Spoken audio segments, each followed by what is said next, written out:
आज का ये एपिसोड शुरू करने से पहले एक छोटी सी बात।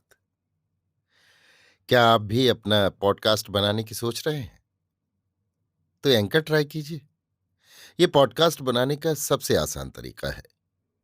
नंबर एक, ये फ्री है। नंबर दो, इसमें कई सारे ऐसे टूल्स हैं जो आपको अपने फोन और कंप्यूटर पर रिकॉर्ड और एडिट करने की फैसिलिटी देते हैं। नंबर तीन, आप अपने पॉडकास्ट को डिस्ट्रीब्यूट भी कर सकते हैं, जिससे इसे स्पॉटिफाई और दूसरे प्लेटफॉर्म पर सुना जा सके। तो डाउनलोड कीजिए फ्री एंकर ऐप या विजिट कीजिए anchor.fm पर अपना पॉडकास्ट स्टार्ट करने के लिए। ये तो थी एक छोटी सी जानकारी, और अब शुरू करते हैं एपिसोड का सिलसिला। तो आज के एपिसोड में लीजिए सुनिए अयोध्या सिंह उपाध्याय हरिऔध के लिखे उपन्यास अधखिला फूल की 17वीं पंखुड़ी, मेरी यानी समीर गोस्वामी की आवाज में। आज भादो सुदी तीज है। दिन का चौथा पहर बीत रहा है। स्त्रियों के मुंह में अब तक न एक दाना अन्न गया, न एक बूंद पानी पड़ा, पर वो वैसी ही फुर्तीली हैं। कामकाज करने में उनका वही चाव है। दूसरे दिन कुछ ढिलाई भी होती, पर आज उसके नाम से भी नाक भौं चढ़ती है। घर में चहल पहल है, बच्चों तक में उमंग भरी है। धीरे धीरे घड़ी भर दिन और रहा। बनी ठनी स्त्रियां घर घर से निकलने लगीं। थोड़ी ही बेर में गांव के बाहर और ठौर ठौर चलती फिरती फुलवारियां दिखलाई पड़ी। बिछिया और पैजनियों की छमाछम, कड़े छड़े और घुंघरुओं की झनकार से सोती हुई दिशाएं भी जाग उठीं। पवन में बीन बजने लगी। झुंड की झुंड स्त्रियां दक्षिण से उत्तर को जा रही थीं। उनके कोयल से मतवाले करने वाले कंठ से जो गाना हो रहा था, उसको सुनकर योगियों के भी छक्के छूटते थे। स्त्रियों के झुंड में कभी कभी हटो बचों की धुन भी सुनाई देती थी, और देखते ही देखते कहार पालकियां लिए बहुत ही फुर्ती से इनके बीच से होकर निकल जाते थे। इन पालकियों में गांव की थोड़े दिन की आई हुई धनियों की पतोहें और किसी किसी बड़े धनी घर की स्त्रियां जाती थीं।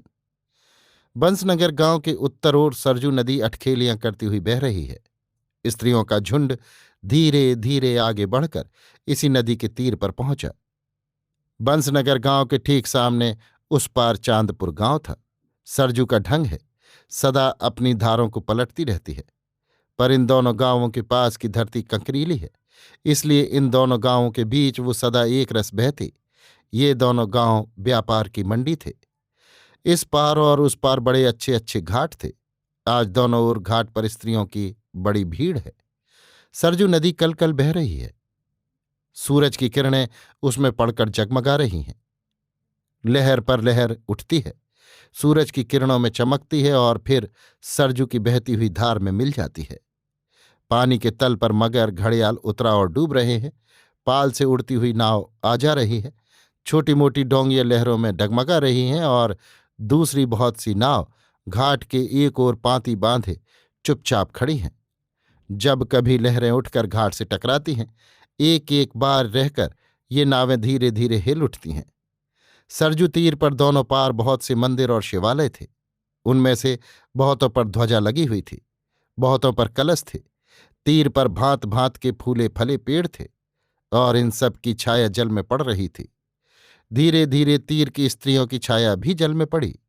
जब कभी जल थिर रहता, उस घड़ी दोनों पार पानी के भीतर एक बहुत ही अच्छी बसी हुई बस्ती दिखलाई पड़ती, और जब लहरें उठतीं, पानी के हिलने पर उसमें सिलवटें पड़तीं।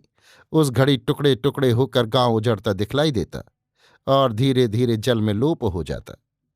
जल में यही सब लीला हो रही है। स्त्रियां नहा धो रही हैं और उनके गीतों पर सरजू का जल लहरों के बहाने हाथ उठा उठाकर नाच रहा है, और सारा गांव सरजू पर खड़ा होकर ये सब लीला देख रहा है। सरजू के तीर पर 50 स्त्रियों के साथ बासमती खड़ी है। उसके साथ की बहुत सी स्त्रियां नहा धो चुकी हैं, बहुत सी नहा धो रही हैं। इसी बीच देवहूति अपनी मौसी और पड़ोस की दूसरी 2 स्त्रियों के साथ वहां आई। आते ही न जाने क्या बात हुई जो देवहूति की मौसी और बासमती में बातचीत होने लगी।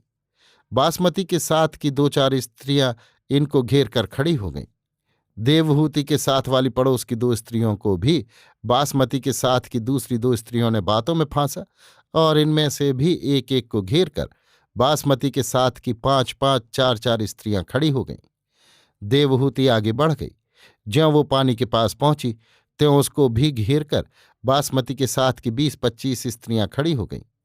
उनमें से एक जो देवहूति के जान पहचान वाली थी उससे बोली, देवहूति, देखो ये कैसा अच्छा फूल है। देवहूति, हाँ बहुत अच्छा फूल है। क्या तुमने बनाया है सरला? इसकी पंखुड़ियां बहुत ठीक उतरी हैं। मैंने पहले इसको बेले का फूल ही समझा था। सरला, क्या मैं ऐसा फूल बना सकती हूं? भाभी ने बनाया है, तभी आज इनको पालकी पर चढ़ाकर लेवा लाई हूं। सबसे बड़ी बात इसकी महक है। देखो ना ये फूल कैसा महकता है। देवहूति, क्या इसमें महक भी है?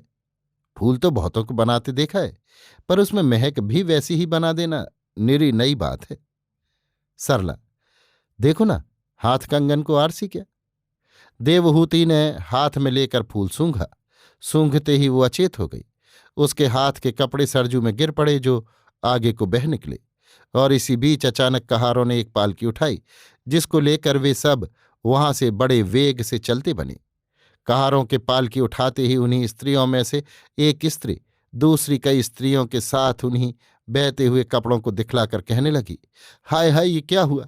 नहाते नहाते देवहूति कहाँ चली गई। अरे ये बिना बादलों बिजली कैसे टूट पड़ी। उन सबों का रोना चिल्लाना सुनकर बासमती ने दूर ही से पूछा, क्या है, क्या है, तुम सब रोती क्यों हो।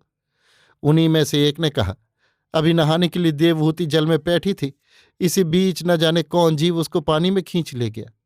ये सुनते ही देवहूति की मौसी और उसके पड़ोस की दोनों स्त्रियां हाय हाय करते वहां दौड़ आईं।